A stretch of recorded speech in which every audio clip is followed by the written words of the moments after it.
23 septembrie 1976. Zona submontană a Vrancei. Culegătorul de ciuperci Toma Păduraru a plecat în pădure dis de dimineață, în căutare de hribi și ghebe. A înaintat adânc în inima codrului, lăsându-se furat de frumusețea locului. Către prânz, coșul îi era deja plin ochi. Toma a decis să se întoarcă acasă, dar a realizat cu strângere de inimă că nu mai știe unde este casa. Cărarea dispăruse, iar soarele se ascunsese în spatele unor nori groși de toamnă. Încotro s-o apuce? Nu era clar. A mers la întâmplare timp de 3 ore, apoi 4. Apa din ploscă se terminase de mult. Mâncase ultima bucată de pâine, era epuizat, iar întunericul începea să se lase greu peste pădure. Toma a înțeles, se rătăcise. Serios? Trebuia neapărat să găsească un adăpost, altfel ar fi fost nevoit să înnopteze sub cerul liber, în frigul pătrunzător. Și deodată, spre seară, a ieșit într-o poiană largă. În mijlocul poienii stătea o casă din bârne solide, îngrijită, iar în jurul ei se întindeau rânduri de studi, 10, poate 100. Toma s-a bucurat nespus. Oameni, o stupină, un loc unde putea să pună capul jos. S-a apropiat de casă și a bătut în ușă. Aceasta s-a deschis. În prag stătea o femeie tânără, de vreo 27 de ani. Frumoasă, cu un batic deschis la culoare pe cap. Când l-a văzut pe Toma, ochii i s-au mărit de uimire. S-a întors rapid spre interiorul casei. Elena, vino încoace. Din cameră a ieșit o a doua femeie, ceva mai tânără, de vreo 24 de ani, a văzut bărbatul în prag și a încremenit și ea. Surorile s-au privit una pe alta. Cea mai mare și-a aranjat nervos baticul. Dumneavoastră, la noi ați venit? M-am rătăcit, a spus Toma. Se poate să rămân peste noapte? Dimineață o să găsesc drumul. Femeile s-au privit din nou. Cea mică s-a întors cu spatele, roșind până în vârful urechilor. Cea mare a dat din cap afirmativ. Intrați? Desigur. Noi suntem Maria și Elena Călinescu. Surori. Toma a intrat. Maria a început să se agite. Luați loc, chiar acum. Imediat vă. Elena, pune cartofii pe foc. Nu, stai, întâi toarnă apă. Nu, lasă că torn eu. Elena s-a repezit la sobă, apoi la masă, apoi iar la sobă. Mâinile îi tremurau. Maria a înșfăcat o cană cu lapte și a fost cât pe ce s-o scape. Amândouă se mișcau repede, nervos, de parcă uitaseră ce aveau de făcut. Toma s-a așezat la masă. Surorile au pregătit cina. Cartofi aburind, slănină, miere, lapte, pâine de casă. S-au așezat în fața lui și l-au privit pe Toma fără să clipească. Maria îl privea direct în față. Elena privea în farfurie, dar ridica tot timpul ochii spre el și îi cobora la loc tăceau. Maria a fost prima care și-a făcut curaj. De unde sunteți? Din ce sat? Din Valea Fagului, a răspuns Toma. Sunt vreo 7 kilometri de aici. Am cules ciuperci și m-am rătăcit. Dar dumneavoastră? Maria s-a fost pe scaun. Locuiți singur sau aveți familie? Toma a clătinat din cap. Singur. Sunt văduv de 4 ani. Soția a murit de tuberculoză. Copii n-am avut. Sunt dulgher, mai culeg ciuperci. Maria și Elena au schimbat o privire plină de înțeles. Elena s-a îmbujorat ușor. Maria a dat din cap și a spus: noi locuim aici singure. Tata a murit acum 1 an. Am rămas noi cu stupina. Singure? S-a mirat Toma. Chiar singure, Cuc? Singure, a confirmat Maria. A tăcut puțin. De 1 an de zile. S-a uitat la Elena, iar aceasta i-a răspuns cu o încuvințare scurtă. Maria a oftat adânc. Domnule Toma, rămâneți la noi peste noapte. Iar dimineață vrem să vă spunem ceva, să vă propunem ceva important. Toma a ridicat sprâncenele. Ce fel de propunere? Dimineață, a spus Maria hotărâtă. Vorbim dimineață. Odihniți-vă întâi. Camera e gata, așternutul e curat. Toma s-a culcat în cămăruța mică. Nu putea să doarmă. Ce fel de propunere? De ce erau atât de emoționate? De ce îl priveau atât de ciudat? Dimineața s-a trezit în miros de clătite și a ieșit în bucătărie. Maria și Elena stăteau la masă. Amândouă erau gătite, pieptănate, de parcă se pregăteau de sărbătoare. Pe masă erau clătite, miere, unt, lapte. Luați loc, domnule Toma, a spus Maria. Vocea era fermă, hotărâtă. Luați micul dejun, iar apoi vă vom spune ce aveam de gând. Toma s-a așezat și a mâncat. Tăcere. Maria îl tot privea, apoi a lăsat lingura jos și a spus: Domnule Toma, avem o propunere ciudată pentru dumneavoastră. Poate că nu ne veți înțelege sau vă veți speria, dar am decis să vă spunem. A tăcut. Elena i-a pus mâna pe umăr, încurajând-o. Maria a tras aer în piept și a rostit cuvintele care l-au făcut pe Toma să încremenească cu bucata de clătită în mână. Dar pentru a înțelege ce propunere i-au făcut cele două surori apicultoare culegătorului de ciuperci, haideți să aflăm mai întâi cum a ajuns Toma să se rătăcească în pădure și să dea peste această casă. Și cum au trăit Maria și Elena Călinescu un an întreg absolut singure, fără ajutor bărbătesc. Toma Păduraru s-a născut în anul 1929 în satul Valea Fagului. Tatăl său a fost dulgher, mama lucra la colectiv. Toma a crescut un flăcău voinic și sănătos. La școală a învățat mediu, nu era premiant, dar nici nu rămânea corigent. Iubea pădurea din copilărie, mergea la ciuperci, la fructe de pădure, știa fiecare potecă, fiecare poieniță din împrejurini. În anul 46, după armată, s-a întors în Valea Fagului, a călcat pe urmele tatălui său și a devenit dulgher. Repara acoperișuri, construia grajduri, ridica garduri. Avea mâini de aur. Orice lucrare o făcea temeinic, pe conștiință. Tatăl îl învățase de mic. Lucrează în așa fel încât să nu-ți fie rușine. Toma a ținut minte lecția asta toată viața. În 1950 s-a căsătorit cu Ana. S-au cunoscut la Căminul Cultural, au dansat pe muzica unei armonici. Ana era o fată liniștită, modestă și muncitoare dintr-un sat vecin. Lui Toma i-a plăcut imediat. Nu era o frumusețe răpitoare, dar avea un chip bun și ochi cinstiți. A curtat-o o lună, apoi a cerut-o de nevastă. Ana a acceptat. Au făcut nunta în luna mai a anului 50.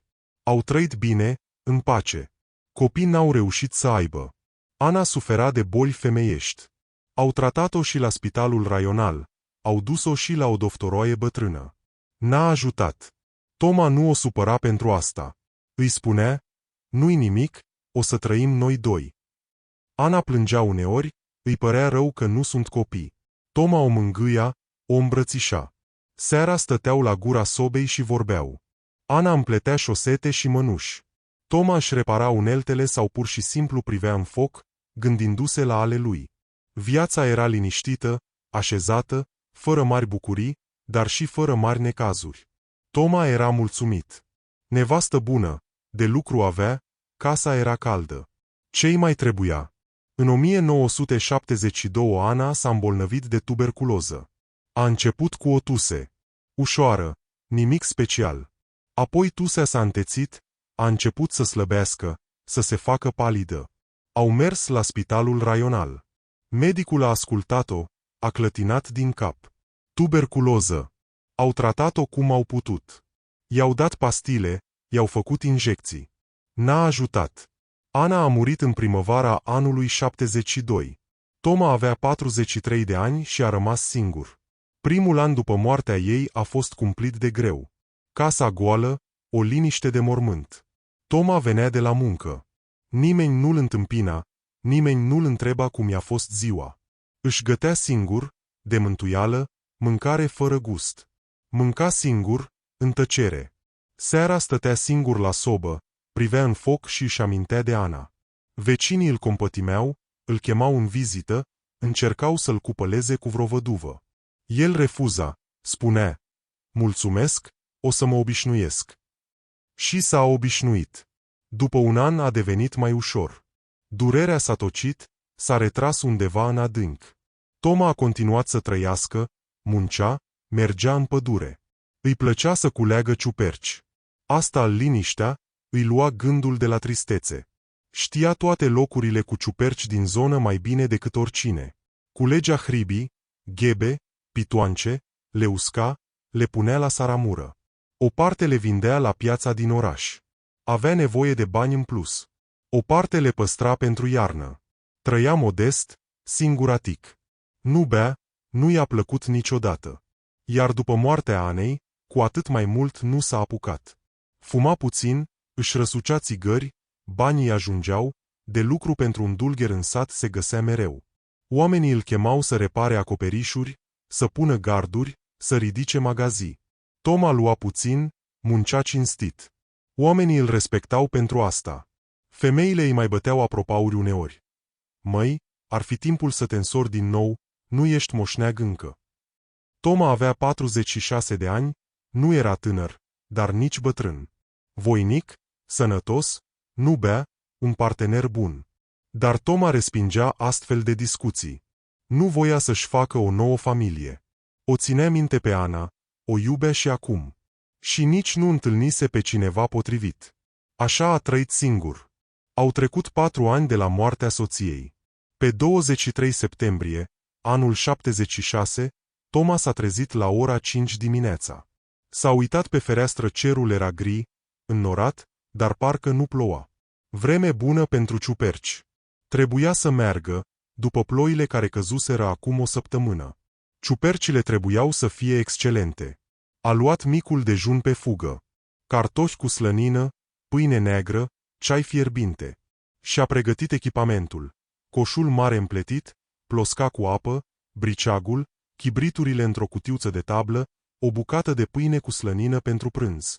S-a îmbrăcat mai gros, o scurtă vătuită, cizme de cauciuc înalte. A ieșit din casă la ora 6, se lumina de ziua.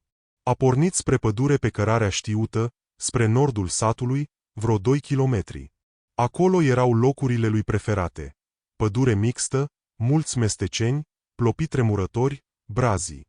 Ciupercile creșteau acolo din belșug zhribii mari, curați, fără viermi, ghebe tinere și tari sub brazii. Mergea fără grabă, așezat, se luminase de-a binelea. Pădurea era liniștită, umedă după ploile recente. Mirose a ciuperci, a mușchi, a frunze putrezite. Lui Toma îi plăcea senzația asta. Liniște, pace, doar el și pădurea. Nimeni nu-l deranja, nu-l distra. Putea să se gândească la ale lui sau să nu se gândească la nimic. Pur și simplu să meargă, să respire, să privească. La ora 8 a ajuns la mesteacănul cunoscut și a început culesul. Erau într-adevăr multe. Coșul se umplea văzând cu ochii. El înainta prin pădure, căutând cu privirea pe sub copaci. S-a lăsat furat de pasiune. Vedea o ciupercă, se ducea la ea, o tăia, o punea în coș. Apoi mai vedea una la 15 metri, se ducea acolo, apoi alta. Nu se gândea la drum, la direcție. Ciupercile erau atât de multe încât pur și simplu mergea după ele, fără să fie atent încotro. Spre prânz, coșul era plin până la refuz, greu. Vreo 12 kilograme, probabil. Toma s-a oprit și-a șters fruntea cu baticul, obosise, îl durea spatele de la atât a plecat. Gata, ajunge pe azi. E timpul să meargă acasă. Va trebui să fiarbă ciupercile, să le pună la sare. S-a uitat în jur și, deodată, a realizat cu îngrijorare că nu știe unde se află. În jur pădure deasă, necunoscută. Nici o potecă. Poienița în care stătea era străină. Copacii din jur necunoscuți. Unde era? Toma s-a încordat. Calm, fără panică. Trebuie să se orienteze, să-și amintească drumul. A încercat să-și amintească de unde venise. Venise de la sud spre nord, asta era sigur. Apoi a luat-o după ciuperci. La dreapta, la stânga, înainte, înapoi. Nu mai ține minte. Se lăsase dus de val, nu fusese atent la direcție. Prost a ieșit. Toma s-a uitat la cer, încercând să determine punctele cardinale. Soarele era sus, dar ascuns după nori denși. Unde e nordul, unde e sudul, nu se înțelegea. Busolă nu avea la el. Nu se rătăcise niciodată în viața lui în pădurile astea. Nu avusese nevoie de busolă, dar acum i-ar fi prins tare bine. A decis să meargă la întâmplare, în direcția în care îi se părea că ar trebui să fie satul, aproximativ spre sud. Poate va ieși la o potecă cunoscută sau într-o poiană. A pornit, încercând să țină linia dreaptă. A mers o oră, pădurea nu se termina, devenea tot mai deasă. Nici o potecă. Niciun loc cunoscut. Toma a început să se îngrijoreze serios. Se pare că se rătăcise rău de tot. A mai mers o oră, 2, 3. Apa din ploscă s-a terminat. O băuse pe toată. Îi era cald de la mers. Pâinea cu slănină o mâncase, era tare obosit. Coșul cu ciuperci era greu, umărul îi amorțise, dar îi era milă să-l arunce. Atâtea ciuperci bune. L-a cărat mai departe, mutându-le de pe un umăr pe altul. Începea să se întunece, era în jur de ora 5 după amiază. Curând se va face beznă. Ce să facă? Va trebui să înopteze în pădure, se pare. Se poate, desigur, e septembrie, e răcoare noaptea, dar nu e ger. Va face un foc, chibritul are, vreascuri sunt destule, până dimineață rezistă. Dar e neplăcut, firește. O viață întreagă a umblat prin pădurile astea și acum s-a rătăcit ca un prost. Toma s-a încordat, a ciulit urechile la sunetele pădurii. Poate simte fum de la vreo sobă, sau aude lătrat de câini, sau voci de oameni. A stat, a ascultat liniște. Doar vântul fâșia în coroane și vreo pasăre țipa în depărtare. A mers mai departe, neștiind unde, dar sperând la noroc. Privea atent în părți, asculta. Și deodată, deja în crepusculul adânc, pe la ora 6 seara, pădurea s-a terminat brusc. Toma a ieșit într-o poiană mare, deschisă. În mijlocul poienii stătea o casă de lemn, solidă, zdravănă, cu un acoperiș bun. Ferestrele luminau cu o lumină caldă, însemna că locuiesc oameni acolo, iar în jurul casei stăteau rânduri de studi. Mulți, vreo 100 de bucăți, nu mai puțin. O stupină. Toma s-a bucurat atât de tare, încât a fost gata să strige de fericire. Oameni, locuință. E salvat. Va dormi aici. Dimineață gazdele îi vor arăta drumul, va ieși în Valea Fagului. Totul e bine. A mers repede spre casă, a grăbit pasul, era frânt de oboseală, dar mergea vioi de bucurie. A urcat pe prispă, una solidă, care nu scârțuia. A bătut în ușă, a așteptat, respirând greu. Dinăuntru s-au auzit pași. O voce de femeie a spus ceva încet. Ușa s-a deschis. După cum am văzut, gazdele s-au dovedit a fi 2 surori. După cina ciudată și noaptea nedormită, venise momentul discuției decisive. Maria a oftat adânc, a expirat încet, l-a privit pe Toma direct în ochi și a început să vorbească. Domnule Toma, avem nevoie disperată de ajutor. Ajutor bărbătesc. Tata a murit, am rămas noi 2 singure cuc. Știm să ne ocupăm de stupină destul de bine. Tata ne-a învățat de mici totul. Știm să scoatem mierea, știm să îngrijim albinele, dar muncile grele, bărbătești, nu le putem face fizic. Trebuie neapărat să tăiem lemne pentru iarnă, vreo 20 de metri cu cel puțin. Acoperișul trebuie reparat serios. Curge în 2 locuri. Toamna încep ploile. Gardul trebuie schimbat tot. Aproape tot a putrezit. Stupii trebuie mutați în bordei pentru iarnă, toate cele 100 de bucăți. Fiecare cântărește 30 de kilograme. Noi 2, fizic, nu putem face toate astea. Nu ne ajung puterile. Am încercat, nu merge. Să angajăm pe cineva din sat. Nu avem atâția bani. Iar iarna e foarte aproape. Peste o lună o să cadă zăpada, vine frigul. A tăcut, a înghițit în sec, a continuat cu o voce mai fermă.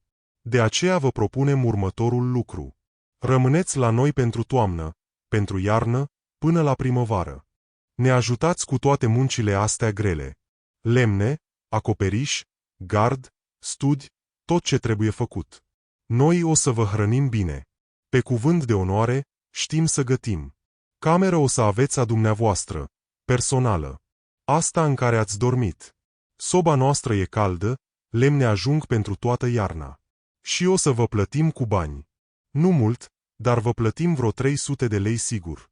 Poate chiar mai mult. Cum ne vom înțelege? De lucru e într-adevăr mult, iar la primăvară, când terminați totul, plecați acasă dacă vreți, sau mai rămâneți, cum decideți dumneavoastră.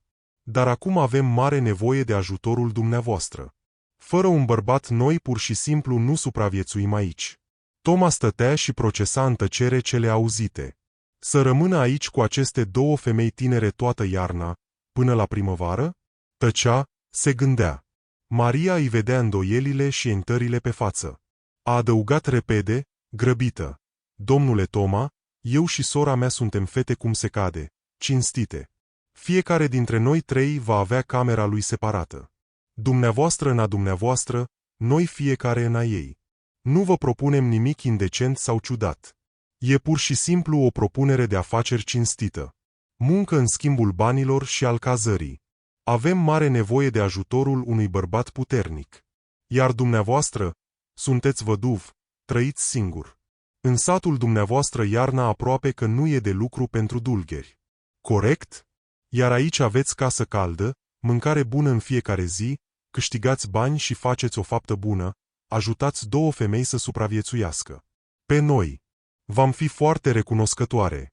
Toma continua să tacă, gândea intens. Pe de o parte, era într-adevăr o propunere ciudată să trăiască cu două femei necunoscute toată iarna. Ce o să zică lumea dacă află? Pe de altă parte, ce are de pierdut, la urma urmei?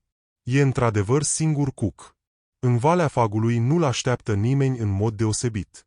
De lucru iarna nu prea e. Stă în casă, se plictisește. Bani îi trebuie. 300 de lei nu-s de lepădat, munciți cinstit și pe deasupra cazare, masă, căldură. Dar cel mai important, s-a uitat atent la Maria, apoi la Elena și a înțeles brusc că îi plac. Îi plac foarte mult. Amândouă. Maria-s serioasă, deșteaptă, puternică la suflet, curajoasă. Își asumă responsabilitatea, decide pentru amândouă. E demnă de respect. Elena tăcută, bâlândă, modestă, frumoasă. Femei gospodine, cum se cade, bune. Un an întreg au trăit la stupină singure. Uite ce brave sunt.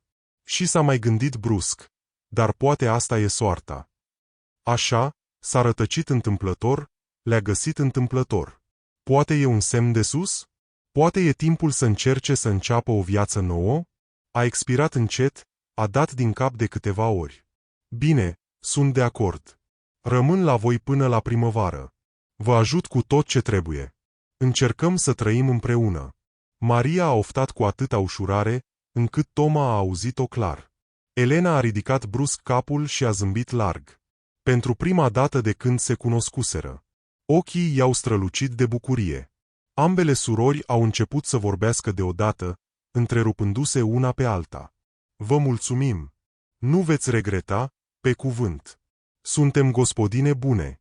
Știm să gătim excelent. O să lucrăm toți împreună, cu spor. O să ne iasă totul. Vă mulțumim enorm. Toma a zâmbit uitându-se la bucuria lor. Ei bine, om vedea cum o merge. Doar că trebuie întâi să dau o fugă până în sat, să-mi iau lucrurile, sculele necesare, haine groase, schimburi și să le spun vecinilor să mai aibă grijă de casă. Desigur, a dat Maria din cap. Vin eu cu dumneavoastră, vă arăt drumul. Valea Fagului nu e așa departe de aici, vreo 7 kilometri. Facem 2 ore la pas. Atunci mergem acum, imediat, a decis Toma. Îmi iau lucrurile. Mă întorc azi și ne putem apuca de treabă. Treburile nu așteaptă. Au plecat amândoi. Toma și Maria. Elena a rămas acasă, să facă treabă, să curețe. Au mers pe poteca din pădure, îngustă, dar bine bătătorită. Maria mergea în față, îi arăta drumul, povestea pe parcurs despre pădure, despre stupină, despre albine și miere. Toma mergea în urma ei, asculta atent, dădea din cap, punea întrebări, uneori întreba printre altele. Maria, dar câți ani ai dumneata, dacă nu-i secret? 27, a răspuns Maria simplu. Iar Elena are 24. Sunteți tinere de tot, a spus Toma gânditor. Și trăiți singure? V-ați luat așa o responsabilitate, sunteți foarte curajoase. N-am avut de ales, a spus Maria sincer. Tata a murit, nu puteam lăsa stupina de izbeliște. E munca lui de o viață. A construit-o de la zero, a dezvoltat-o. Eu și Elena am decis să încercăm să ne descurcăm singure. Credeam că o să reușim. S-a dovedit a fi foarte greu, mult mai greu decât ne imaginam. Acum o să vă descurcați, a spus Toma sigur pe el. Vă ajut eu. În doi nu, dar în trei sigur ne descurcăm. Maria s-a uitat la el peste umăr. A zâmbit recunoscătoare și a dat din cap. Au ajuns în Valea Fagului în exact 2 ore. Toma a intrat în casa lui și a strâns repede lucrurile. Haine groase, pufoaice, pulovere, pantaloni, scule de dulgherie, topor, ferăstrău, ciocan, cuie de tot felul, rindea, lenjerie, prosop. A îndesat totul într-un sac mare de pânză.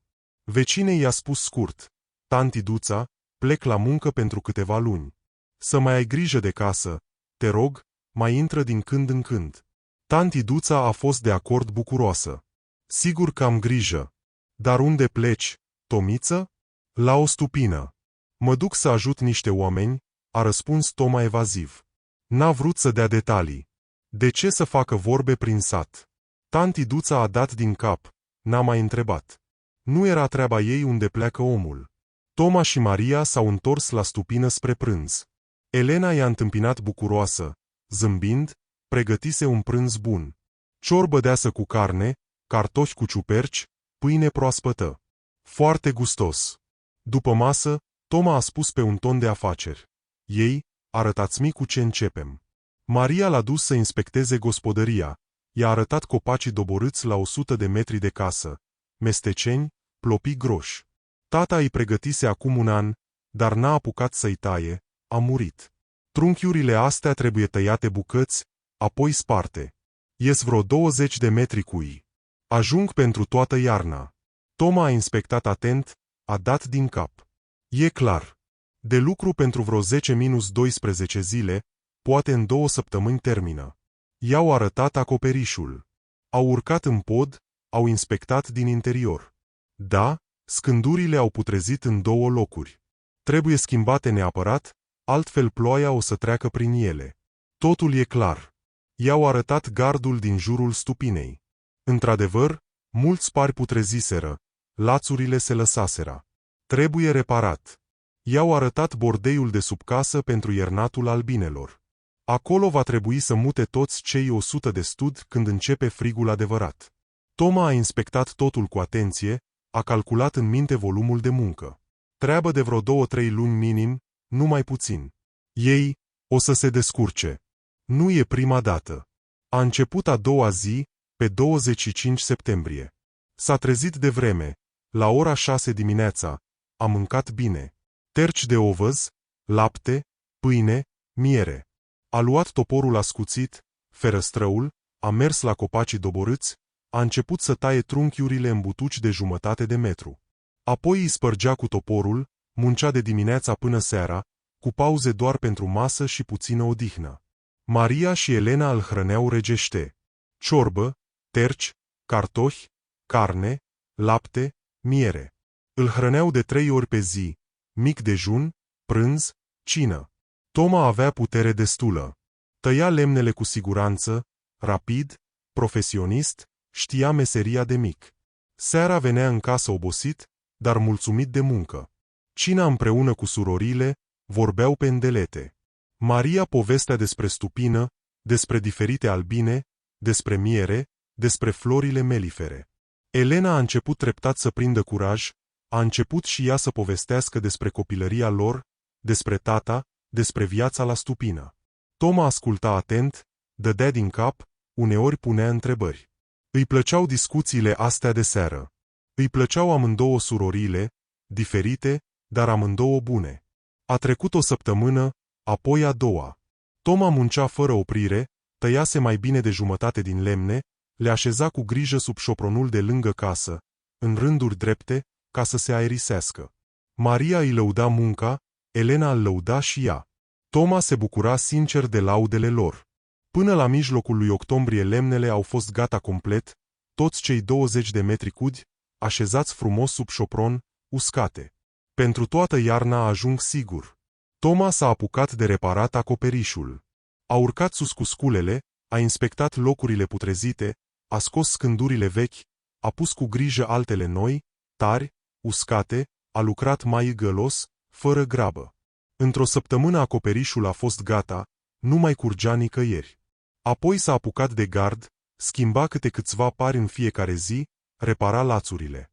De lucru era mult. Tot octombrie s-a dus pe gard și pe treburi mărunte prin gospodărie. La începutul lui noiembrie au început primele înghețuri serioase noaptea. Era timpul să mute stupii în bordei. Maria și Elena l-au ajutat pe Toma. În 3 cărau fiecare stup, foarte greu, câte 30 de kilograme, dar se descurcau. Într-o săptămână de muncă au mutat toți cei 100 de stud în subsolul cald și uscat. Acolo albinele vor ierna liniștite. Munca principală fusese făcută. Toma a expirat ușurat. Gata. Acum se poate odihni puțin până la primăvară. Treburi mărunte se găsesc mereu, dar greul a trecut.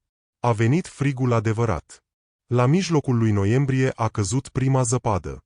Deasă, umedă, grea. Stupina a devenit albă, liniștită, frumoasă. Toma, Maria și Elena stăteau acum în casa caldă, făceau focul strașnic în sobă, beau ceai cu miere aromată, trăiau în pace, liniștiți. Fiecare în camera lui, Toma în aia mică, Maria și Elena fiecare în a ei. Seara se strângeau împreună la gura sobei, vorbeau pendelete. Citeau cărți de ale Mariei. Aveau multe. Tata le strânsese toată viața. Elenei îi plăcea să împletească. Împletea șosete groase, mănuși, fulare lungi. Lui Toma îi plăcea pur și simplu să stea tăcut, să privească în foc, să se gândească la diverse. Uneori Toma își amintea de Ana, dar deja fără durerea aia ascuțită. Se gândea liniștit. Uite așa am fi trăit noi doi dacă ar fi fost vie, liniștit, bine. Dar Ana nu mai este, iar aici sunt aceste 2 surori, și lui îi e bine cu ele. Liniște. Treceau zilele una după alta, săptămânile. A venit decembrie. Gerul se întețea, zăpada era tot mai mare. Toma curăța în fiecare zi potecile de zăpadă, tăia lemne pentru ziua respectivă, aducea apă de la fântână. De lucru era puțin. Principalul fusese făcut toamna, dar ceva se găsea mereu. Maria și Elena găteau, făceau curat, spălau, gospodăreau. Toma vedea că sunt mulțumite că el e aici. Nu se mai tem de nimic, sunt liniștite. Și el era mulțumit. Pentru prima dată în 4 ani de la moartea Anei nu se mai simțea singur. Sunt oameni alături. Căldură omenească, confort, discuții de seară, e bine. Într-o seară, la sfârșitul lui decembrie, stăteau toți 3 la sobă. Maria citea o carte, Elena împletea, Toma privea în foc. Era liniște, plăcut. Și deodată Maria a lăsat cartea, s-a uitat la Toma. Serios, domnule Toma, eu și cu Elena voiam să vă spunem. Ne bucurăm foarte mult că locuiți la noi. Ne-ați ajutat enorm. Și nu doar cu munca. Ne era frică singure, iar cu dumneavoastră e liniște, siguranță. Vă mulțumim mult. Toma a dat din cap ușor stânjenit. Și mie îmi e bine cu voi. Nu regret că am rămas. Deloc nu regret. Elena a ridicat brusc ochii din împletitură, l-a privit direct. Domnule Toma, dar dumneavoastră? La primăvară plecați de la noi? Vă întoarceți în sat? Toma s-a gândit câteva secunde. Să plece la primăvară? De ce? În Valea Fagului, acolo unde e gol și singurătate? De ce? Aici e bine. S-a uitat la Maria, apoi la Elena. Amândouă se uitau la el, așteptau răspunsul. Și el a înțeles brusc și clar. Vrea să rămână de tot cu ele două. Dar cum să le spună asta? Ce o să creadă? A eitat, a tăcut. Maria i-a înțeles tăcerea corect. A spus încet. Domnule Toma, dacă vreți, rămâneți de tot. De tot.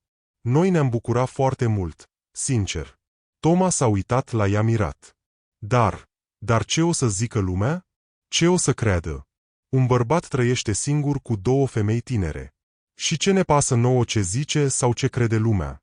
A spus Maria ferm. Noi suntem oameni buni, cum se cade, toți 3. Dumneavoastră sunteți un om bun, cinstit.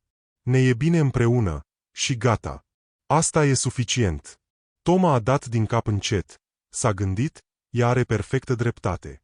Ce importanță are ce zic străinii? Bine, a decis el. Rămân, dacă voi chiar nu sunteți împotrivă. Maria a zâmbit larg. Elena a zâmbit și ea, a dat din cap bucuroasă. Amândouă erau sincer fericite. Au trecut ianuarie, februarie. Iarna a fost friguroasă, cu multă zăpadă, dar în casă era cald și bine. Toma, Maria și Elena trăiau împreună ca o familie. Munceau împreună, mâncau împreună, vorbeau serile mult. Dar ceva se schimba treptat. Toma simțea că Maria îl privește acum nu doar ca pe un ajutor și un muncitor. Îl privește lung, atent, cu o tandrețe aparte în ochi. Și el o privea acum altfel, simțea că îl trage la ea tare, vrea să fie aproape mereu. Într-o seară, la începutul lui martie, când zăpada a început să se topească ușor sub soare, Maria s-a apropiat de Toma. El stătea la sobă singur. Elena se dusese deja la culcare în camera ei. Maria s-a așezat lângă Toma, a tăcut câteva minute, apoi a spus încet, fără să se uite la el. Domnule Toma, eu voiam să vă spun ceva important. Dumneavoastră îmi plăceți foarte mult, ca bărbat. Am înțeles că v-am îndrăgit. Toma a încremenit, uitându-se la ea. Ea stătea cu ochii în jos, mâinile strânse pe genunchi, aștepta să vadă ce zice el. Toma a luat-o de mână cu grijă. Maria, și tu îmi placi foarte mult. De mult timp. Și eu te-am îndrăgit, îți spun cinstit. Dar sunt bătrân. Am 47 de ani deja, tu ai doar 27. E o diferență de 20 de ani. Ce contează câți ani sunt? A spus Maria, ridicând în sfârșit ochii. Eu vă iubesc. Dumneavoastră mă iubiți. Oare asta nu e destul? Toma a tras-o spre el strâns, a sărutat-o lung. Ea i-a răspuns la sărut, l-a îmbrățișat de după gât. Noaptea aceea au petrecut-o împreună pentru prima dată în camera Mariei. Elena a știut despre asta, a auzit pașii ușori, vocile șoptite, n-a zis nimic cu voce tare, s-a bucurat pentru sora ei sincer. Din clipa aceea Toma și Maria au fost împreună, ca soț și soție. Au mers în oraș în primăvara anului 77, s-au căsătorit oficial la starea civilă, pentru ordine, pentru acte, ca să poată înregistra copiii normal. Elena a rămas acasă, nu voia să atragă atenția inutil. În acte figura ca sora Mariei care locuiește cu ei. Așa era mai simplu. Elena a continuat să locuiască cu ei în aceeași casă, în camera ei separată. Nu îi deranja niciodată, se bucura pentru Maria. Dar uneori Toma observa că e tristă când se uită la ei. Se uită cu un dor evident, îi e singurătate. A trecut primăvara, zăpada s-a dus de tot, au înflorit copacii, au venit păsările, s-a încălzit, au scos stupii din bordei înapoi în poiană. Albinele au început să bâzâie, să roiască, au zburat după primul nectar. A început un nou sezon de muncă. Toma lucra acum la stupină, le ajuta constant pe Maria și pe Elena cu toate treburile. Făcea munca grea, muta stupii, repara ramele, construia studi noi. Femeile își făceau treaba lor, aveau grijă de albine, scoteau mierea, îngrijeau. Vara au scos multă miere, aproape 1,5 tone. Recoltă excelentă. Au vândut-o în oraș, au scos bani frumoși. Toți trei erau mulțumiți. Și iată că într-o zi, la începutul lui iunie, Elena s-a apropiat de Maria când Toma nu era prin preajmă. I-a șoptit ceva la ureche. Maria a dat din cap serios. Apoi s-au apropiat împreună de Toma seara. Maria a spus calm: Toma, trebuie să vorbim cu tine. Să vorbim serios. Toma s-a alertat. Ce s-a întâmplat? Maria a luat-o pe Elena de mână strâns. Și Elena te iubește. Te iubește foarte mult. Și se simte foarte singură. Ea vrea, noi vrem ca tu să fii nu doar cu mine, ci și cu ea. Toma a încremenit, neînțelegând din prima, apoi a priceput, le privea pe amândouă tăcut. Maria serioasă, calmă. Elena roșie până în vârful urechilor, cu ochii în pământ de tot. Dar cum așa? A întrebat Toma rătăcit. Sunteți surori bune. Cum vine asta? Cum o să fim între ei? Am discutat totul cu Elena în detaliu, a spus Maria ferm. Amândouă te iubim sincer. Și tu ne iubești. Văd asta. Te uiți la Elena nu doar ca la sora nevestei. Te uiți la ea ca la o femeie. Nu-i așa? Toma tăcea. Așa e. Într-adevăr o privea pe Elena chiar așa. E frumoasă, bâlândă, bună. Și da, și pe ea o iubea. Dar cum se poate așa ceva? Cum poți să iubești două surori bune în același timp? Maria continua calm. Noi nu suntem geloase una pe alta deloc. Suntem surori. Am trăit toată viața împreună și vrem să fim împreună mai departe. Cu tine, în trei. Da, e ciudat probabil, foarte neobișnuit, dar e viața noastră, treaba noastră personală. Ce zic oamenii străini sau ce cred, nu contează absolut deloc. Contează doar că nouă ne e bine împreună. Tuturor celor trei. Toma le-a privit lung, se gândea. E într-adevăr foarte ciudat, neobișnuit, dar de ce nu? La urma urmei, el chiar le iubește pe amândouă surorile. Ele amândouă îl iubesc sincer. Nu sunt geloase deloc. Le e bine tuturor împreună. În trei. E viața lor proprie, alegerea lor personală. A dat din cap încet. Bine, dacă voi vreți, într-adevăr, eu sunt de acord. Elena a ridicat capul în sfârșit, a zâmbit sfiors, dar fericit. S-a apropiat de el, l-a îmbrățișat. El a îmbrățișat-o la rândul lui, a sărutat-o cu grijă. Maria stătea alături, privea, zâmbea aprobator. Din clipa aceea au trăit în trei, ca o familie neobișnuită. Toma le iubea pe amândouă surorile sincer. Maria a fost prima lui soție aici. O iubea puternic, profund, o respecta mult. Elena a fost a doua. O iubea cu tandrețe, cu grijă. Ambele surori îl iubeau cu adevărat și nu erau absolut deloc geloase una pe alta.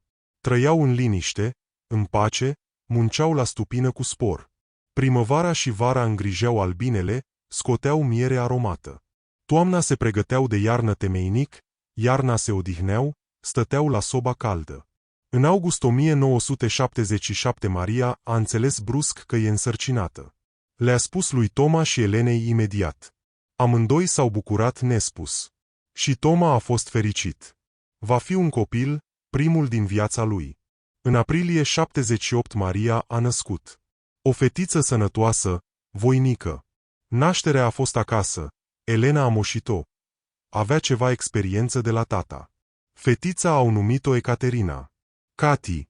Toma a fost fericit fără margini. Copil, fetiță. O dădăcea mereu, o legăna în brațe, se bucura de fiecare zâmbet. Maria alăpta fetița, o îngrijea cu grijă. Elena își ajuta sora în toate. În trei au crescut micuța cu dragoste. A trecut un an repede. Cati creștea sănătoasă, veselă, o fetiță isteață. Alerga deja prin stupină pe piciorușele ei, râdea cristalin. În 1979 și Elena a rămas însărcinată cu Toma. Le-a spus Mariei și lui Toma, încet, rușinându-se. Ambele surori s-au bucurat sincer. Și Toma a fost fericit. În mai 80 Elena a născut un băiat voinic, sănătos. Nașterea tot acasă.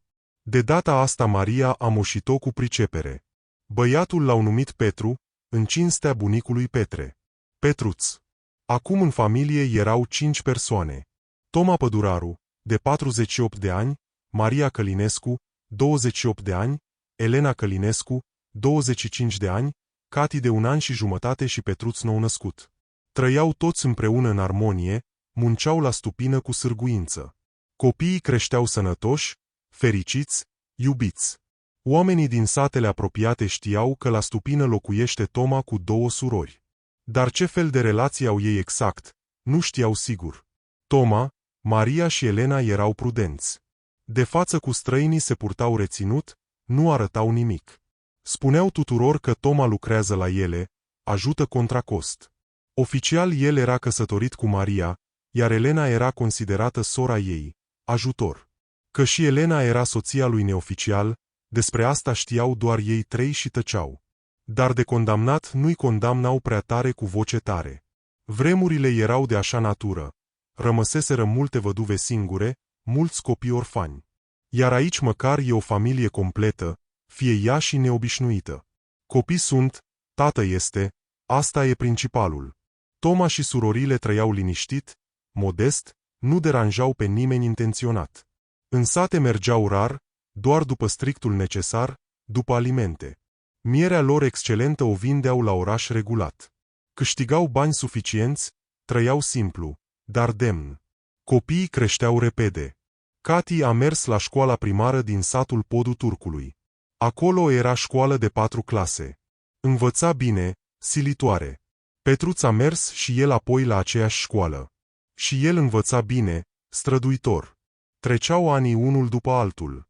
Toma îmbătrânea treptat. Avea deja peste 50 de ani, Maria peste 30, Elena aproape 30. Dar erau încă tineri, relativ voinici, sănătoși, trăiau bine, în armonie, în pace. Toma își iubea amândouă soțiile sincer. Așa le numea el în sinea lui. Maria îl iubea profund și pe sora ei bună. Elena îl iubea cu tandrețe și pe soră sa. Copiii creșteau știind ferm că au un singur tată bun și 2 mame iubitoare. Pentru ei asta era absolut normal, natural. În 1996 Cati a terminat liceul în sfârșit. A plecat să învețe mai departe la oraș, la liceul pedagogic. Voia să devină învățătoare, cum voise cândva de mult mama ei Maria. Maria se bucura pentru fiică sa nespus, se mândrea cu ea. Petruț a terminat și el 8 clase. Peste câțiva ani după soră sa a mers să învețe de apicultor special la liceul agricol raional. Voia serios să continue afacerea familiei, a bunicului și a tatălui, să lucreze la stupină toată viața. Timpul trecea implacabil. Toma îmbătrânea vizibil. Avea deja peste 60 de ani.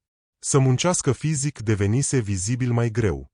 Maria și Elena îl ajutau tot mai mult, dar el era încă destul de voinic, muncea cu sârg. În 1995 Cati s-a măritat fericită cu un profesor de istorie din orașul vecin. Un bărbat bun, deștept, s-a mutat acolo să locuiască cu el. Maria și Elena au plâns amarnic. Fata iubită a plecat departe, dar se bucurau pentru ea sincer. Și-a găsit un soț bun. Petruț s-a însurat și el curând cu o fată bună, Svelana, din Podul Turcului. A adus-o la stupină la părinți. Au început să trăiască toți împreună, o familie mare. Acum erau 6, Toma, Maria, Elena, Petruț, soția lui Sveta, și apoi au apărut copiii lor. Stupina continua să funcționeze cu succes, înflorea. Petruț muncea excelent, știa meseria perfect. Toma își învăța fiul cu răbdare, îi transmitea toată experiența lui vastă în detaliu. În 2006 Toma a murit liniștit. Avea 77 de ani împliniți. A murit calm în somn, fără chinuri. Pur și simplu nu s-a mai trezit într-o dimineață. Inima s-a oprit pentru totdeauna. Maria și Elena l-au plâns nemângâiate mult timp, l-au înmormântat în cimitirul din Podul Turcului, solemn. Au venit să-și ia rămas bun mulți oameni. Îl respectau pe Toma pentru cinste, pentru hărnicie, pentru bunătate. Maria și Elena au rămas să trăiască la stupină mai departe, în 2 acum, fără el. Trăiau împreună cu Petruț și familia lui, ajutau în gospodărie cât puteau, dădăceau nepoții mici, își aminteau de Toma în fiecare zi. Cu o dragoste profundă, cu o recunoștință uriașă. El le-a oferit o viață adevărată, o familie completă, copii iubiți, fericire sinceră. Maria a murit în 2012. Avea 63 de ani. A murit de un cancer greu. Elena a îngrijit-o pe sora ei cu devotament până în ultima zi a vieții. A înmormântat-o lângă Toma, în același cimitir. Elena a mai trăit câțiva ani singură. Locuia cu Petruț, cu familia lui mare. Ajuta prin gospodărie după puteri, dădăcea deja strănepoții mici, își amintea mereu de Toma cel iubit, de Maria, sora bună, de toată viața lor comună ciudată, dar foarte fericită. Elena a murit în 2017, liniștită. Avea 65 de ani. Au înmormântat-o lângă Toma și Maria, pe locul de veci al familiei. Stupina a rămas să funcționeze mai departe. Petruț a continuat afacerea familiei cu succes. Apoi copiii lui adulți au continuat. Dinastia Călinescu Păduraru. O familie ciudată, neobișnuită cândva, spuneau bătrânii din zonă. Dar a fost o familie foarte fericită. Iar asta e cel mai important în viața omenească. Iată ce istorie uimitoare s-a întâmplat în 1976 în zona Vrancei. Un culegător simplu s-a rătăcit întâmplător, a dat pe neașteptate peste o casă în pădure cu două surori apicultoare singure. Ele i-au propus cu curaj să rămână să le ajute. El a rămas mult timp, le-a îndrăgit pe amândouă surorile profund. Ele l-au îndrăgit sincer. Au trăit toți împreună în armonie, întrei ca o singură familie. Au făcut copii sănătoși, au trăit o viață comună lungă, grea, dar cu adevărat fericită. Oamenii din jur bârfeau mult, îi condamnau uneori, dar lor, celor trei, le era absolut indiferent de părerile străine. Ei au fost sincer fericiți împreună. Și oare nu asta e cel mai important și mai de preț în viața omenească? Istoria lor a devenit legendă în ținut. Bătrânii le povesteau tinerilor. Mai țineți minte familia aia ciudată de la stupina din pădure? Un bărbat trăia cu două surori, ca și cu două neveste. Copii au făcut, fericiți au fost toată viața. Tinerii ascultau cu neîncredere. Nu se poate așa ceva. Bătrânii clătinau din cap. Se poate, și încă cum. Noi singuri i-am văzut pe toți trei împreună. Când veneau la oraș să vândă miere, erau o familie adevărată, unită, prietenoasă. O raritate ca asta în vremurile noastre. Petru Păduraru, fiul lui Toma și al Elenei, a continuat afacerea familiei până la adânci bătrâneți. Stupina a înflorit sub conducerea lui pricepută. 100 de studi s-au transformat în 120, apoi în 150. Mierea era ca și înainte de o calitate excelentă, curată, groasă, aromată. Cumpărătorii veneau de departe special. Ecaterina, fiica lui Toma și a Mariei, a devenit o învățătoare bună de clase primare la oraș. S-a măritat bine, a născut 3 copii, sănătoși, dar nu și-a uitat niciodată familia neobișnuită, copilăria ei fericită la stupina din pădure. Venea în fiecare vară cu copiii la Petruț, la mătușile ei iubite. Copiii ei adorau stupina, natura, mirosul de miere și ceară. Cati le povestea despre bunicul Toma, despre bunicile Maria și Elena, despre dragostea lor uimitoare între ei. Nepoții și strănepoții lui Toma știau istoria familiei în detaliu, nu se rușinau de ea deloc, dimpotrivă, se mândreau, le spuneau prietenilor și cunoscuților. Străbunicul nostru a fost un om curajos. Nu s-a temut să meargă împotriva opiniei publice. A iubit 2 femei sincer, și ele l-au iubit cu adevărat. Au fost fericiți împreună. Oare asta nu e minunat? În cimitirul vechi din podul Turcului stau 3 morminte alături. Toma Păduraru în centru, Maria Călinescu în dreapta lui, Elena Călinescu în stânga. Pe monumentul comun al familiei din granit gri e săpată o inscripție simplă. Aici se odihnesc inimii iubitoare, împreună în viață, împreună în veșnice. Localnicii îngrijesc mormintele astea cu grijă, aduc flori vara, curăță zăpada iarna. Tinerii căsătoriți vin uneori aici după nuntă. Cer de la această treime neobișnuită binecuvântare pentru o dragoste puternică și o viață comună lungă și fericită. Casa veche din Poiana Pădurii stă și astăzi. Petru Păduraru, înainte de moarte, a transmis stupina fiului său Toma, nepotul acelui culegător Toma. Toma nepotul locuiește acolo acum cu soția și copiii săi, continuă dinastia. Cei 150 de studi funcționează perfect. Mierea e la fel de bună ca pe vremea străbunicului. În casă s-a păstrat acea cămăruță mică unde a înnoptat culegătorul rătăcit pe 23 septembrie, anul 76. Toma nepotul o arată oaspeților cu mândrie, povestește istoria familiei în detaliu. Oaspeții ascultă vrăjiți, clatină din cap uimiți. Ce poveste! Incredibil pur și simplu, dar e adevărat. Adevărat 100%. Toma Păduraru s-a rătăcit într-adevăr în pădure, a dat întâmplător peste o casă cu 2 surori apicultoare singure.